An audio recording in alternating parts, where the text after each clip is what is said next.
माहौल हो। मेरा ख्याल है मेरे लिए सबसे एक्साइटिंग वो था जब मैं शोग्रान गया हुआ था और अचानक से बारिश हो गई एक मज़ेदार किस्म की, और शूट भी करना था, गाना शूट करना था। नेड़िया तो अगर आपको नेड़िया शूट करने को मिल जाए, बहुत अच्छा करूंगा। आप किस फिल्मी एक्ट्रेस, हमारी पाकिस्तान की फिल्मी एक्ट्रेस को लेना पसंद करेंगे नेड़िया नेड़े में? आपकी सोच क्या है? एक तो नरगिस ने किया ना नेड़िया नेड़े मेरे में। ख्याल से अलीना तुम्हारी फर्स्ट चॉइस है। नहीं, अल्लाह माफ करे, अस्तगफुरुल्लाह, धक करने लगा कर लूंगी, नेड़िया नहीं कर सकती हूँ, सुनो नरगिस ने बहुत अच्छा किया। बिल्कुल, अगर नरगिस ना होती आप करवाते तो किस एक्ट्रेस को चूज करते? नरगिस से बेहतर कौन कर सकता अच्छा, था? Nargis is the best choice for this song. हाँ। अच्छा, who is your favourite actress then? Film, हमारी फिल्मों की। मीरा। मीरा तो शॉकिंग, मीरा, हाँ शॉकिंग, हाँ सही बात है, मीरा शॉकिंग। मीरा की रेड लिपस्टिक बहुत पसंद है आपको हर वक्त? नहीं, I think she's a very sensuous looking woman. Sensuous, okay, only looking woman ना? बोलने क्या कहते हैं उसे, बोलने में वो कैसी उनकी खास तौर पे कैसी हस्की सी अच्छी सी आवाज है उसकी, और बड़ी तो मर्दानगी है उसकी, बहुत सी पागल हो तो नहीं, नशे की वो कुछ होते हैं, वो नींद की गोलियों में डूबी हुई आवाज। हाँ एग्जैक्टली, और वो जाने दे बस। अब आप क्या कहते हैं उसे? मुझे बहुत पसंद है भाई। चलिए, गुड, आपको पसंद है, very good. I am a die hard fan. उनकी इंग्लिश को आपने कभी ठीक करने की कोशिश नहीं की? यार वही तो सबसे एक्साइटिंग पार्ट है। What? और क्या, अगर मीरा वैसी अंग्रेजी ना बोले तो तुम उसको मीरा नहीं कहलाएगी। वो मीरा नहीं कहलाएगी। तुम शो पे इतनी एक्साइटिंग तुम्हें कॉन्वर्सेशन नहीं मिलेगी। ये तो everybody talks about her, she is a star. आप समझते हैं वैसे कोई इस तरह की मतलब हरकतें करके वो पूरी TRPs ले सकता है, और ये वाकई वो जानबूझ के करती है ना? Is it true? I don't think so. वो पागल नहीं है, लोग उसको पागल कहते हैं, लेकिन वो है नहीं। नहीं, तो पूरी दुनिया में बहुत सारे, इंडिया में वो एक राखी सावंत है जो इस वजह से पॉपुलर है क्योंकि वो अजीबोगरीब सी हरकतें करती है। हम बहुत मीरा की बातें कर रहे थे और कॉल आ गई, पता नहीं मीरा कॉल कर दी। हेलो, अस्सलाम वालेकुम।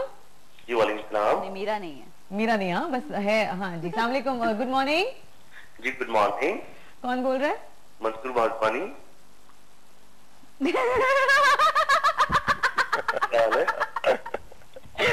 अस्सलाम वालेकुम and good morning, how are you? I am good. आप बताएं। मैं माशाल्लाह, मैंने बोला आप बहुत अच्छा शो कर रहे हो, और उमा और मैंने बोला दोनों फैन मेरे बैठे हुए, तो थैंक यू सो मच मन। Thank you. और अमीर भाई कैसी तबीयत है आपकी? ऑल गुड सेट माशाल्लाह। मंसूर, आप इस वक्त जाग रहे हैं और हमारा प्रोग्राम देख रहे हैं। It's very shocking for me and it's very nice that you call on my phone. Thank you so much. जी माशाल्लाह से बहुत अच्छा प्रोग्राम जा रहा है आप लोग का, आपका माशाल्लाह बहुत ही अच्छा लग रहा है। Thank you. ये तो मुझे कॉल नहीं लगी मंसूर, ये मुझे लगा छापा। ये कॉल नहीं, छापा। और संडे के दिन जागा हुआ भी है। आप जानते नहीं हो, संडे वाले दिन ना जागा हुआ है। मास्टर आप भी कैसे हुमा एंड आमिर भाई? माशाल्लाह आमिर भाई आप बहुत प्यारे लग रहे हैं माशाल्लाह से, हुमा जी भी। Thank you so much. बस ये नींद प्रॉपर करने का नतीजा है, लेकिन इसके बाद आमिर शूट पे जाएंगे। Thank you so much for calling. Thank you. चलो जी, वाओ, बहुत मजा आया भाई। I am blushing. Thank you so much. बाकी तुम बोलिए, ये कॉल नहीं लगी, ये लगा ऐसे इधर आगे। Your other half. Nice nice, better half, other half and better half. अच्छा, हम मीरा के मतलब बात करते हैं। देखो, मीरा पे कॉल भी आ गई, और आपको एक वाक्य बताती हूँ। मीरा के साथ वाक्य हुआ है बल्कि, और वो मैं आपको ऑफ स्क्रीन मतलब बताऊंगी, ऐसे नहीं बताऊंगी। कैमरा बंद हो जाएगा ना, फिर बताऊंगी, और वो बहुत बुरा किया मैं। That's not, I mean, good. मैंने मीरा के साथ एक सीरियल भी किया हुआ है। किसने? आपने? हाँ, जबरदस्त। कैसा रहा? सीमा ने डायरेक्ट किया था, हुस्ना और हुसन आगा। माय गॉड, बहुत गजब का था वो। बहुत वो मैंने देखा था। लेकिन एक बात है फाइनली एक सीरियल और वो बड़ा फेमस हुआ था इसीलिए और मीरा ने काम भी बहुत अच्छा किया था वैसे, no doubt. No, not my direction. Seema directed it. I produced it. अच्छा अच्छा I अच्छा produced it. producer। Yes. हाँ ये बात है वैसे। नहीं तभी तो नहीं, लेकिन बहुत अच्छा काम भी किया था, वो प्रीति भी बहुत लगी थी माशाल्लाह। हुसैन और हुसैन आरा बहुत उस पे नाम फिट हुआ था। हुसैन और और बड़ी हुसैन सिंपल सी आई थी और कैजुअल सा ना, तो वो लुक उसका मुझे बहुत अच्छा। नहीं नहीं, बुरके में भी था और उसका एकदम से बहुत अच्छा खूबसूरत लुक भी था, जिसमें बहुत ज्यादा मेकअप था, मेक ओवर था उसका, है ना। यही दिखाया था उसकी स्टोरी कुछ इस किस्म की। थोड़ा सा स्टोरी बताएं क्या थी। एक्चुअली वो एक लड़की होती है जो एक मौलवी साहब को मिलती है। हाँ। और उसके पीछे गुंडे लगे हुए होते हैं, निकाह की दरखास्त करती है। और निकाह करके उस घर में आ जाती है। ऑलरेडी मौलवी साहब की कोई ऑलरेडी बीवी होती है। वो बड़े शरीफ से आदमी होते हैं और वो किस तरीके से वो जो रात को भागी थी एक तवाइफ उस घर में आके और उस घर के पूरे एनवायरनमेंट के अंदर जलन करती है। उस घर के लोग उसके कितने खिलाफ मैंने होते देखा है। हैं, हाँ, ये मैंने मिसकंसीव बिल्कुल करते हैं बहुत उसको। अच्छा है वाकई, और मुझे अभी बहुत खुशी हो रही है कि आप इस प्रोजेक्ट के साथ जुड़े हुए थे। अच्छा जी, worst moment of your life. Worst moment of my life. बहुत So many actually. I know so many होंगे अभी रिसेंटली recent. रिसेंटली वाला तो ऐसा तो सारे के साथ होता है, यार लेकिन मैं एक प्रोडक्शन हाउस जा रहा था कुरंगी साइड पे और बड़ी अजीब सी रोड भी थी। मुझे प्रोडक्शन हाउस का एड्रेस भी सही तरीके से पता नहीं था, तो मैं ढूंढता ढांढता जा रहा था, मोबाइल फोन पे बात भी कर रहा था। और उसी में सामने से एक बाइक आके खड़ी हो गई, साइड से दूसरी आई। गन पॉइंट पे उन्होंने मुझसे मेरा मोबाइल फोन, मेरे वॉलेट में पैसे थे, मेरा आईपॉड वगैरह जो है वो सब साहब गायब कर। लेकिन आपको एक बात बताऊं, ये दुख की बात है, हर एक के साथ होता है, हर दूसरे बंदे के साथ ऐसा हो रहा है। ईद के करीब बहुत होने लग जाता है, बिकॉज लोगों को अपनी ईद मनानी होती है। हुमा, यही तुम्हारे साथ भी पिछली ईद पर हुआ था, छोटी ईद पर तुम्हारे साथ हुआ और आपके साथ इस मतलब कुर्बानी की ईद पर हुआ। तो ये एक आम बात हो गई, ये क्यों नहीं रुक सकता या इसको कौन रोकेगा? एक्चुअली हमारे मुल्क में इस वक्त तो बहुत सारे अजीबोगरीब से प्रॉब्लम्स चल रहे हैं। जिस मुल्क में अनएम्प्लॉयमेंट इतना बड़ा मसला हो, वहाँ जाहिर है बहुत सारे लोग जो हैं, जब वो देखते हैं कि और लोगों की फाइनेंशियल पोजीशन इतनी बेहतर है, तो वो समझते हैं कि उनका हक है कि वो छीन लें। वो ऐसा सोचते हैं कि उनका हक है आपके पैसे पे या मेरे पैसे पे या किसी के भी पैसे पे? यार एक मुल्क में रहने वाले लोग जो हैं उनको चाहे उनका किसी भी क्लास से ताल्लुक हो, जाहिलियत की निशानी है ना। देखो जहालत पे नाइंसाफी, मतलब अगर बैलेंस में नहीं है आपका पूरा का पूरा सिस्टम और मतलब स्टेट किसी भी किस्म की वेलफेयर एक्टिविटी में इन्वॉल्व नहीं है, तो इस तरह के लोग सामने भी आएंगे, वो अटेम्प्ट्स भी करेंगे, उनको फील होगा कि उनके साथ ज्यादती भी हो रही है। तो मुझे लगता है कि हमारे फ्रस्ट्रेशन का शिकार या देखो दूसरी बात ये कि हम में नजर आ रहा होगा, वो कहेंगे लो ये फिर इस हालत में ये तो बहुत अच्छा है और मैं इतने अरसे से मेरे साथ सिर्फ बुरा बुरा बुरा होता जा रहा है, तो अब मेरा राइट है कि मैं उससे वो चीज छीन लूं। यार हम दुनिया के अमीर तरीन मुल्कों में से हैं, अगर देखा जाए रिसोर्सेज के पॉइंट ऑफ व्यू, आज पता लग रहा है रिसोर्सेज के पॉइंट ऑफ व्यू से अगर देखा जाए तो हम दुनिया के अमीर तरीन ममालिक में से हैं। हमारे पास नेचुरल वाटर भी है, हमारे पास मिनरल्स भी हैं, हमारे पास डायमंड और गोल्ड की तो बहुत सारी डिस्कवरीज भी यहाँ पर हुई हैं। तो हमारे पास हर किस्म के रिसोर्सेज अवेलेबल है, हम बहुत सारा अनाज उगाते हैं अपना, हमारे पास पोर्ट भी है, डैम्स हैं इतने बड़े। लेकिन बात यह है कि हमारे यहाँ लीडरशिप में बहुत बड़ा। लीडरशिप से याद आया, अगर आपको एक दिन के लिए पाकिस्तान का लीडर बना दें तो आप सबसे पहले क्या चेंज करना चाहेंगे? यार एक दिन में कुछ भी नहीं हो सकता पाकिस्तान का। हाँ सोच आपकी क्या है, सोच बता दें। एक इंसान सोचता तो है ना कि अगर आप बन जाएं प्रेसिडेंट तो क्या चेंज करेंगे? यार मैं सबसे पहली चीज जो चेंज करूंगा, मैं डिक्टेशन लेना छोड़ दूंगा। व्हाट? डिक्टेशन लेना छोड़ दूंगा। ओके।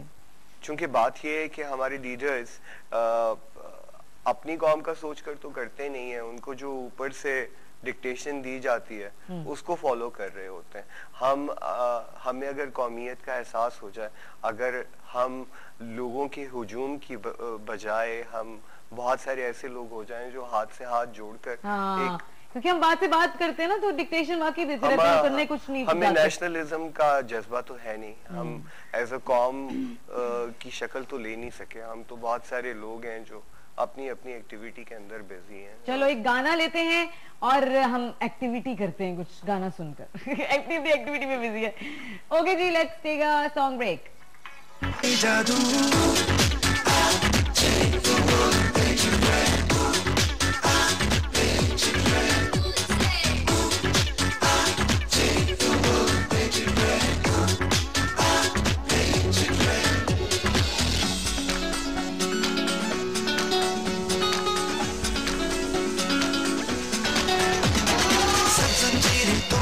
सारी उलझन छोड़ के हम हैं, दिल है और है आवारगी। कुछ दिन से हम लोग पर आता है, सबको नजर आया है जो दौर है आवारगी। Welcome back, welcome back, welcome back. अब तुम मुझे कुछ बात बताने लगी। इससे क्या याद आ गया? जूडो कराटे से? जूडो कराटे से मुझे याद आ गया कि मार्शल आर्ट की एक डांस फॉर्म है जिसको कहते हैं अटकलरी। और मार्शल आर्ट है लेकिन इन डांसिंग। रियली? जी हाँ। और ये बहुत पुराना आर्ट है, ये कोई नई चीज नहीं है। ये बहुत, यानी इसके ऊपर बहुत काम होके, इस पे बहुत स्टडी होके, इसके ऊपर प्रॉपर इसकी बुक्स बनी हुई हैं कि आपको अटकलरी अगर सीखना है तो पूरा मार्शल आर्ट फॉर्म है, लाइक दिस वो हाई जंप्स और वो classical is also a little bit of, मतलब आपको पोस्चर्स देखने हैं, ये वो मतलब लाइंस का तो ख्याल करना पड़ता है ऑब्वियसली। पोस्चर लाइंस तो आप इसके बगैर, आपको ट्रायंगल बनाने हैं, आपको स्क्वायर्स बनाने हैं, आपको अपना लाइन देखना है, आपका आप उससे हट नहीं सकते। अगर आप उससे अलग हैं तो आपका पोस्चर खराब है। मजेदार किसमें तुम्हें कौन सा फॉर्म लगता है डांस में? मजेदार फॉर्म तुम्हें कौन सा लगता है? सबसे ज्यादा मजा तुम्हें क्लासिकल लगेगा, आई नो, बिकॉज तुम हमेशा से क्लासिकल, है ना? नहीं लगता? चलो शुक्र है, इसमें क्लासिकल नहीं बोला। तो क्या लगता है? ऐसा नहीं है। डांस फॉर्म कोई एक के बारे में मैं नहीं बोलूंगी कि मजेदार लगता है कोई एक पर्टिकुलर, क्योंकि हर डांस फॉर्म की एक अलग स्पेशलिटी, एक अलग खूबसूरती है।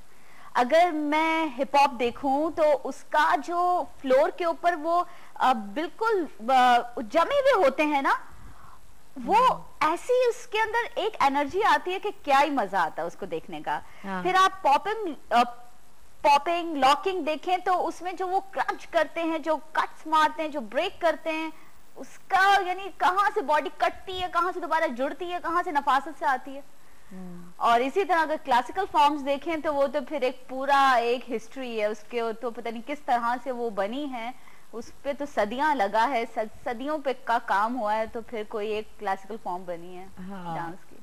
आप मुझे बताएं, आपको डांस में अगर इंटरेस्ट नहीं है तो फॉर्म बताएं, कौन सी फॉर्म देखना आपको ज्यादा पसंद होता है कि हाँ यार ये फॉर्म जो है अच्छी है, या मजा आता है? हिप हॉप या यही पॉपिंग लॉकिंग, और माइम्स भी एक डांस की फॉर्म है, क्लासिकल भी डांस की फॉर्म है, मुझे या बॉलीवुड डांसिंग या ठुमका शुमका लाइक दिस। मुझे सबसे ज्यादा जो पसंद है वो माइम। हाँ, माइम बहुत पसंद है। क्लासिकल डांस बहुत पसंद है, इंटरेस्टिंग होता है। हिप हॉप भी पसंद है इनफैक्ट। तो हेलो, हर चीज ही पसंद है, मतलब डांस पसंद है, डांस पसंद है। हाँ, आप नहीं कह सकते कि एक डायरेक्टर को डांस नहीं अच्छा लगेगा ना। एक फॉर्म होता है ना इंसान को बहुत फेवरेट होती है यार। अगर कोई अच्छा कर रहा है किसी भी फॉर्म को तो आपको अट्रैक्ट तो करेगा ना। ऐसे तो मुझे बेली डांस भी बहुत पसंद है। असल बात उन्होंने अब बोली है कि उनको बेली डांस पसंद है। तो मुझे बताओ, फेवरेट सिंगर हमारे पाकिस्तान में और सबसे ज्यादा समझ गए हो कि जो स्टार बन गया है in singing, a singing star, singing sensation? Ali Zafar, Hadiqa Kiani, Ali Zafar तो अब नाउ ही Atif Aslam, acting as well. Atif, ये तीनों। राहत फतेह अली खान। राहत फतेह अली खान आइकॉन बन गए वो तो। लेकिन आइकॉन तो ये भी बन गए ना, आर्टिस्ट की भी जितनी फैन फॉलोइंग है बहुत ज्यादा। लेकिन अली लेकिन क्वालिटी वर्क देखे ना आप, राहत फतेह अली खान की तो बात, उनका तो क्वालिटी वर्क, उनको compete करना यानी कि पाकिस्तान से निकल के भी लोगों का काम नहीं रह गया है। Actually, लेकिन उनको काम बहुत इंडिया ने दिया है ना। He is trained by the best. नहीं, उनको काम इंडिया ने दिया। मैं आपको एक मजे की बात बताऊं, राहत ने